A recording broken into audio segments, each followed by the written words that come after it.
Well, to another story which has been developing over the last few months. News 24 reporting this afternoon that former President Jacob Zuma has decided to extend his stay in Russia. He's there, as his foundation says, he's receiving medical treatment. Meanwhile, the Correctional Services Commissioner, Thobakgale Makghothi, still has to decide whether Zuma must go back to prison physically, after the Constitutional Court refused to overturn a previous judgment that the decision to grant him medical parole was illegal. The Supreme Court of Appeal said Makghothi now had to decide what to do. It's never happened before, insofar as I know, that a person's been released on medical parole, normally for a terminal condition, and that medical parole has been overturned. In the meantime, Zuma served his sentence at home. As you can see, it's not an easy decision to make.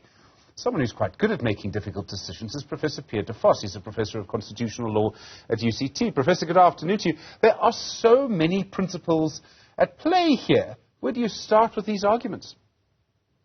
Well, firstly, I think you have to start with what is allowed by the legislation, what in law is permissible. And it is clear, to me at least from the legislation, that Mr. Zuma cannot be released or let go on parole because the Supreme Court of Appeal had said that the situation is as if the position is like it was on the day when he was released. So this period, for the purposes of the Act, does not exist. And you have to serve at least a quarter of your sentence if you're serving less than 2 years, and that hasn't happened.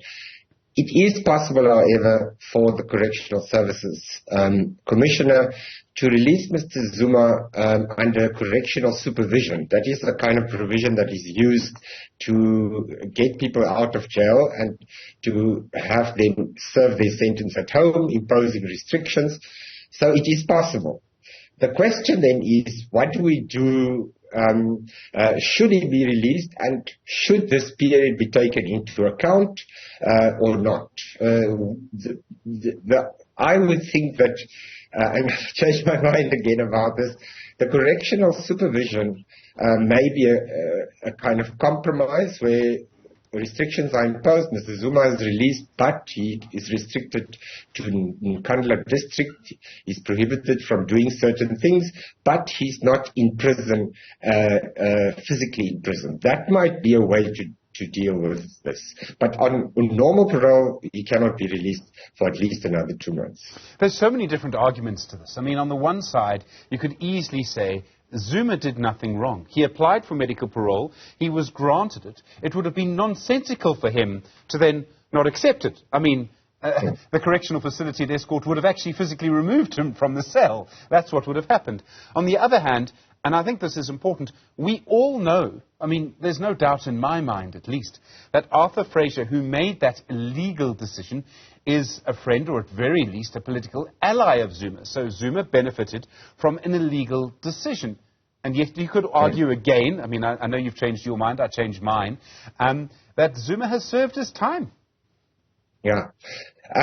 So that legally is not true because the court has said legally hasn't served his time or hasn't served even the minimum required to be released on parole.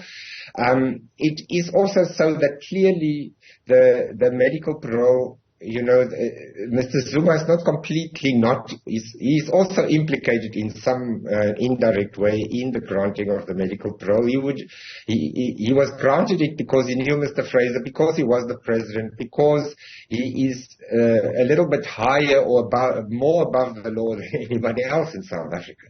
So that does make it maybe a bit of a difference. The fact that the court has said that the position is as if this decision had never been taken.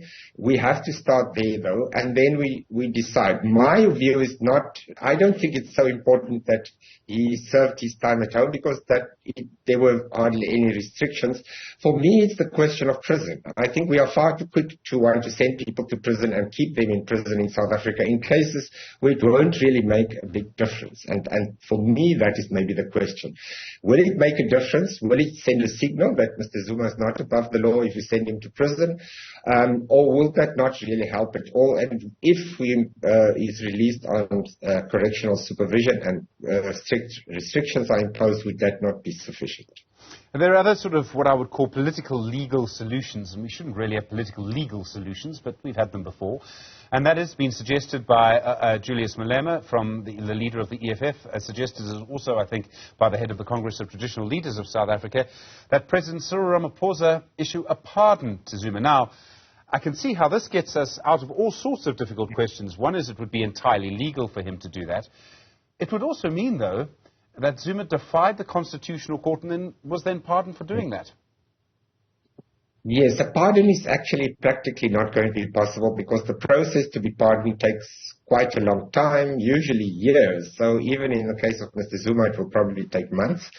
But there is a provision in the Correctional Services Act, quite surprisingly, I think, that allows the president to order anybody's release on parole or to shorten their sentence so that they can be released at a certain time. That power has been used in the past sort of in a mass way to pardon or to release prisoners who haven't been convicted of serious crimes and have children at home. Mr. Mandela did that, for example. So that could be used. Of course, then the question is the politics of it, but also the politics in the party political sense, but also the politics in terms of whether that sends the right signal about respect for the rules, respect for the institutions, respect for the democratic system as such, which is really a lack of respect for these things and an attack on these institutions that landed Mr. Zuma in prison in the first place. There are other angles to all of this. I mean, there's so many different angles to it.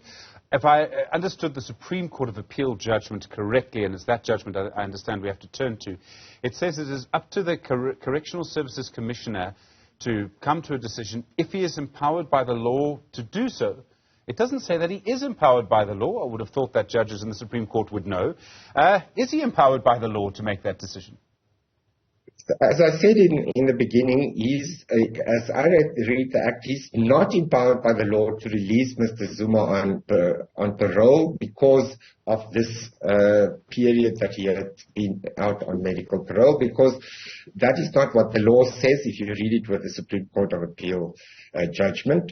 But the correctional supervision avenue is open to him, and of course, if a decision is, if Mr. Zuma serves another 56 days and he qualifies and it is possible for parole, one of the factors that will obviously count in Mr. Zuma's favor is exactly that he had served this time on medical parole while he was not actually physically in prison. And if the Commissioner makes a decision one way or another, and I suspect, Professor de Vos, that this might actually go on for some time for various reasons, and I notice the Commissioner has been absolutely silent on this so far, if he makes a decision one way or another, could someone go to court? So if he says Zuma must go back to jail, could Zuma go to court? If he says Zuma must not go back to jail, could another organization go to court? Yes, but it really depends what the reasons are, what the legal basis is for the decision. I think it would be difficult to challenge a decision to release Mr. Zuma under correctional supervision and imposing restrictions. If he purports to release him on parole, but he hasn't actually served the minimum time, that could be challenged. So it depends on this very specific. So I assume the National Commissioner is taking legal advice from highly qualified lawyers, so that the decision is not going to be one that is vulnerable to challenge in the courts. Professor Pierre de Vos, thank you very much indeed, a Professor of Constitutional Law at the University of Cape Town.